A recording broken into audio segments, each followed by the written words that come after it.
On this episode of Xplore the IRL Podcast, our guest is Dr. Laura Wilson, Executive Director of the Marine Resources Council, or MRC. We'll be discussing her background, the work of MRC, the status of the lagoon, and how you can help out. So join us. Well, Laura, welcome to Xplore the IRL. It's great to have you on. Thanks for inviting me. I love being here. It's really my pleasure. Why don't you go ahead and give our audience a little sense of your background? Yeah, I come from probably a little bit of unique background considering, where we are in Florida on the Indian River Lagoon. I come from actually traditional academia. I was a professor and a museum curator in the field of vertebrate paleontology. So I got my start studying dinosaurs, and I've spent the last 20 years almost studying what we call the Western Interior Seaway. So I spent 12 years in central western Kansas, where you don't really think about marine environments, but 80 million years ago it was covered by an ocean. So I've spent decades studying ancient marine ecosystems, comparing them to modern marine ecosystems, how they were different, how we can study them, food webs and things like that. And kind of coming out of the pandemic, coming out of 10 years in academia, reassessing where I am and where the planet is, I really felt a strong need to do something more and make a bigger kind of global impact. And so I started looking at how to transition into the environmental nonprofit world, wanting to work with marine and marginal marine environments. And that really led me to the Florida coast. And I'm thrilled to be here and that people believed in what I had to say and my ideas about what we can do. So just interesting question before we get to some of the others. You studied 80 million years ago, this ocean, in essence, community. Right. And now you look at the current. What sort of differences or similarities do you see, or what did you bring from that? Oh my gosh. So I did a really cool study in 2019, and I was looking specifically at seabirds, because seabirds are just wonderful indicators of marine environments and health because they're so much easier to track than anything under the water.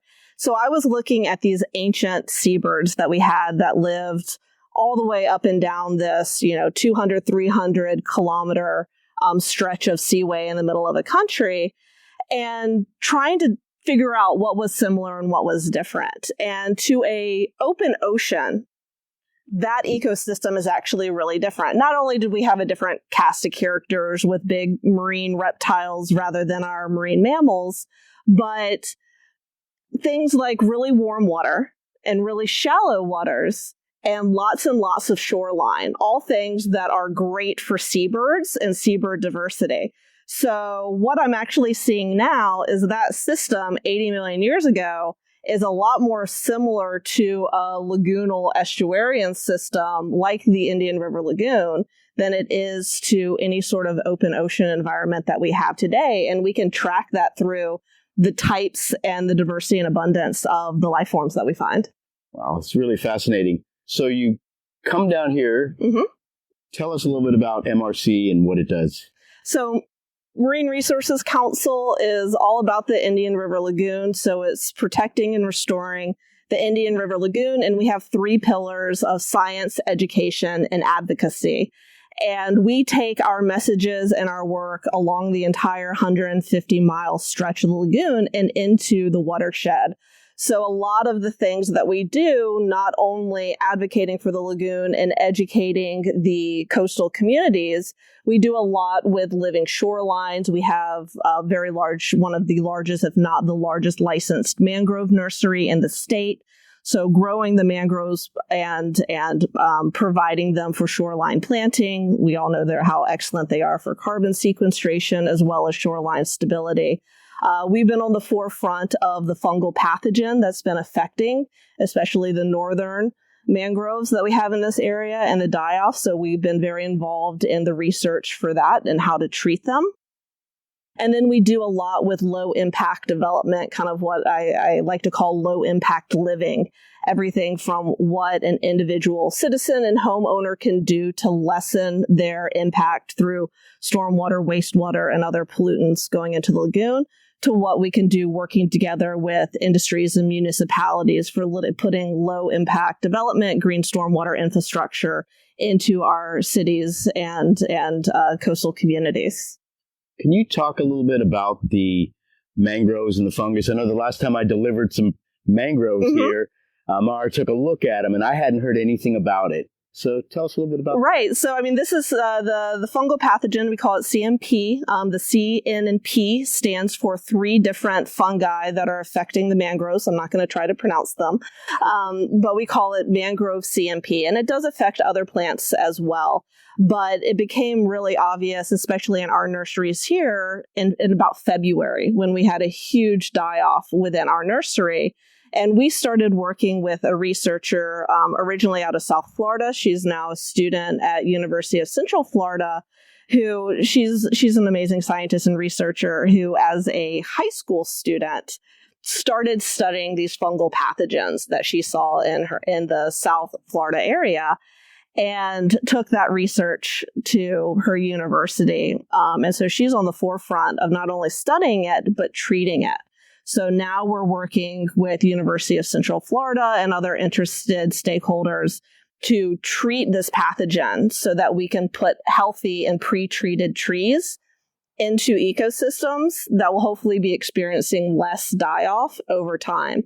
What it seems to be is that it's stressors. A lot of, or most mangroves, if not all of them, already have this kind of trifecta of fungi or one of the 3 within their systems. And it doesn't really do anything until the plant gets stressed. And because of higher sea levels and warming waters and more extreme climate events, we're seeing more stressors to the plants that are triggering these die-offs. And so we're trying to get the plants pre-treated and get healthier plants and more resilient plants into these ecosystems. Fantastic. And if people want to contribute to the mangroves and the growing and bring propagules, what do they do? So we have a bunch of different ways that people can get involved. We have a mangrove nursery at both of our Palm Bay property, as well as our Sebastian property on the Sebastian Greenway. We hold one each month, and we can also organize private mangrove workshops for either a group of people, an organization, a company that want to come in. So that's one way that people can volunteer with the mangrove care. We accept propagules. So right now, in early to mid-fall, all of our red, white, and black mangroves are dropping their propagules or their seeds. So we're asking the community to bring those in and donate them to us so that we can grow them and put them in our nursery and then make them parts of future plantings. And then, of course, we're always willing to accept monetary donations for the upkeep of the equipment and the time and the staff needed for those things. Yeah, it's really great. I've enjoyed them. And of course, you want to find the ones that are on the beach or on the ground and not floating in the water that might find a place themselves to plant. Right. Especially if they're on a beach and haven't started rooting in or anything like that, then those are the good ones to collect. Or if they wash up on a dock where they're not going to be able to seed and grow. Right. So you also recently, a few months ago, held the 21st Lagoon Action Assembly. What is that, and sort of what came out of that? Right. So these action assemblies are modeled off of the American Action Assembly out of Columbia University. And for me, as very, very new kid on the block, this was a bit of a drink from the fire hose into the Indian River Lagoon and this world. So for me, it was an immensely rewarding educational experience just to get a crash course in all of the issues, but then meet stakeholders, whether that's government entities, municipalities, other nonprofits working on lagoon problems, as well as concerned citizens. So, I mean, it was a wonderful personal learning experience for me. In terms of what I feel like came out of it, the conversations that we had at the assembly really turned into conversations about communication and collaboration. So communicating and collaborating amongst the different people working in the lagoons, nonprofits, government agencies, but then also collaborating and communicating with the public. What do they need to know, and how do we get that information to them so that we can all work together to solve these problems? So I came out of it with a great feeling of optimism and hope that we're all at a place that we're ready to work, but ready to work together and start tackling these bigger problems that one organization or one person alone isn't going to be able to make an impact as many of us working together. And you've got another one coming up, a low impact development. When you touched a little bit on low impact development, what's the conference about specifically? So low impact development is really kind of is a broad span of different ideas. And it can be anything from planting a native garden to help absorb nutrients and absorb water runoff and filter that water through plant roots.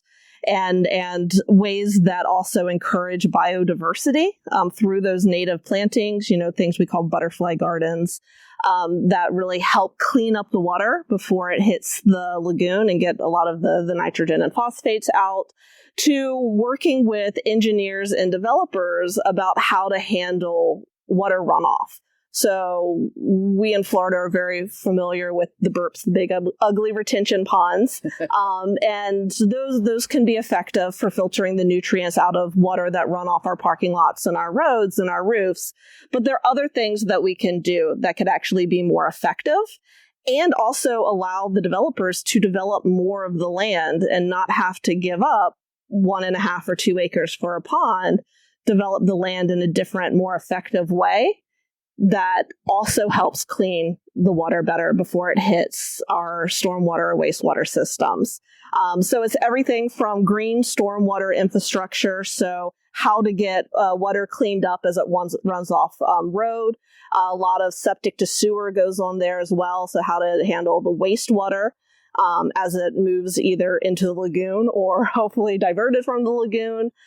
We're doing a focus on native shorelines and living shorelines, so how to handle climate and water rising, climate change issues with living shorelines and the tech that goes with them.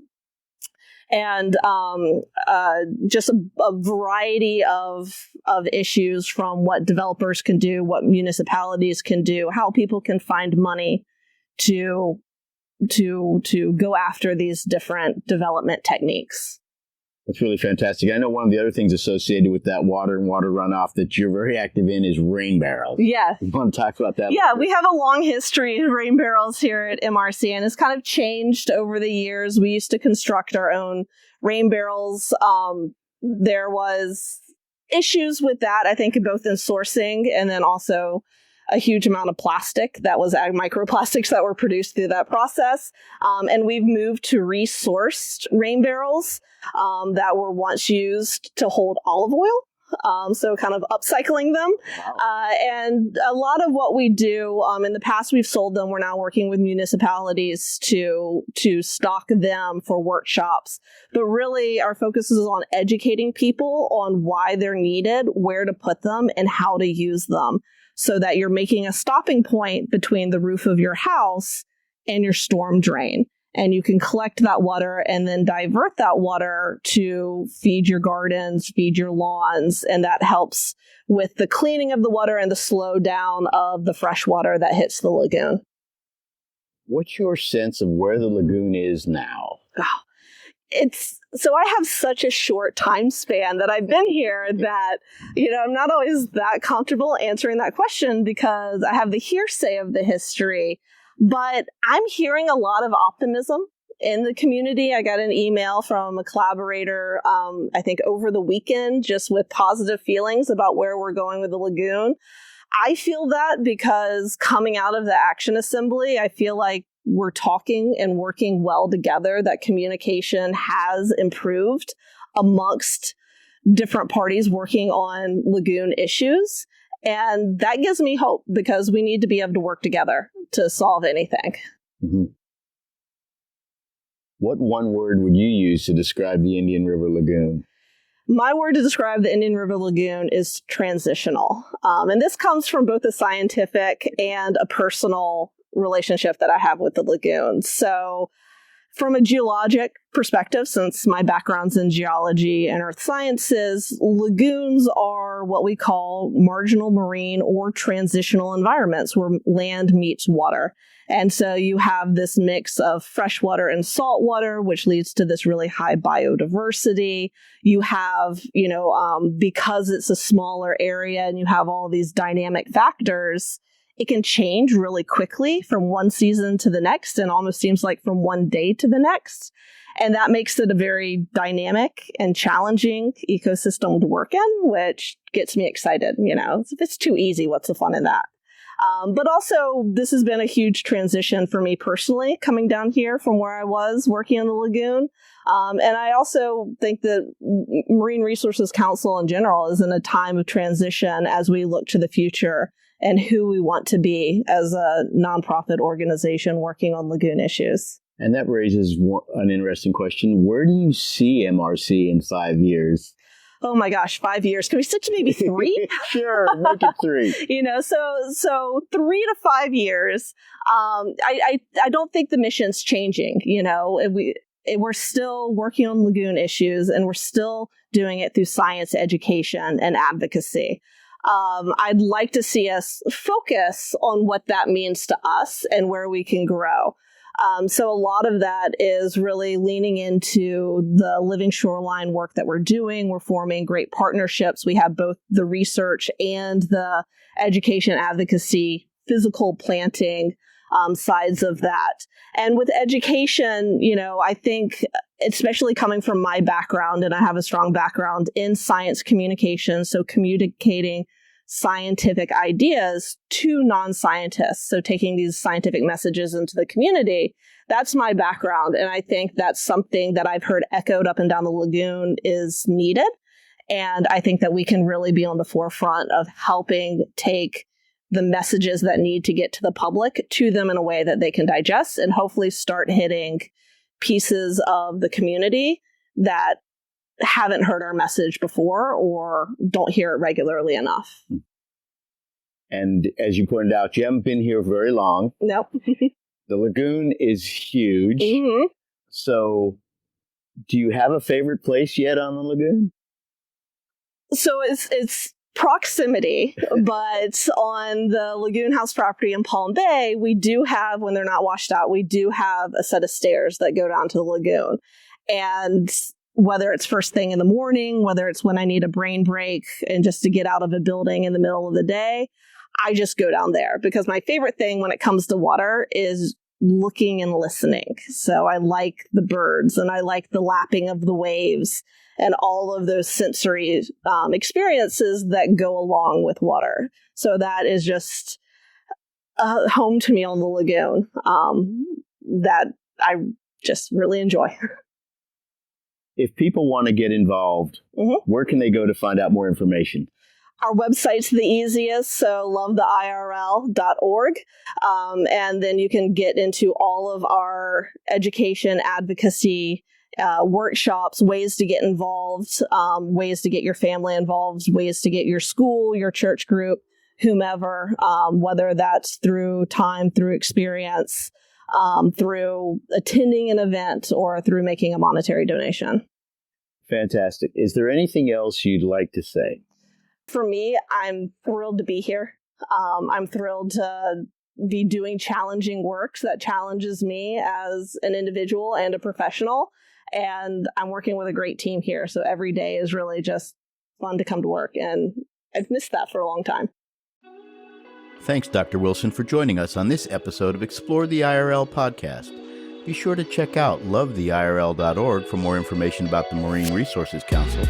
And if you'd like to grow mangroves or install a rain barrel, check out the videos on this channel. For Fred Goldstein and Explore the IRL, I hope to see you out on the lagoon enjoying this paradise.